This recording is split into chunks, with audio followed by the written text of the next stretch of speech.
Alright, so here I have this padded bubble envelope.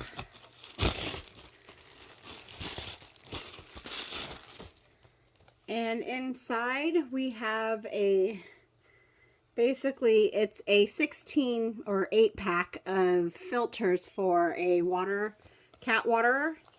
And so you have this square filter here, and then you've got 8 sponge filters. So we're going to take a look at them. And so these are the sponge filters. And those measure, we're going to measure.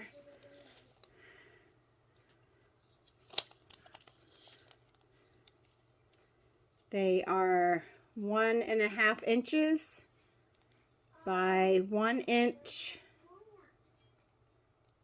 So let's see, 1.5 inches long by 1 inch wide by 1 inch deep. So those go into the filter, and we have 8 of those. And then you have these filters that go into the center of the fountain.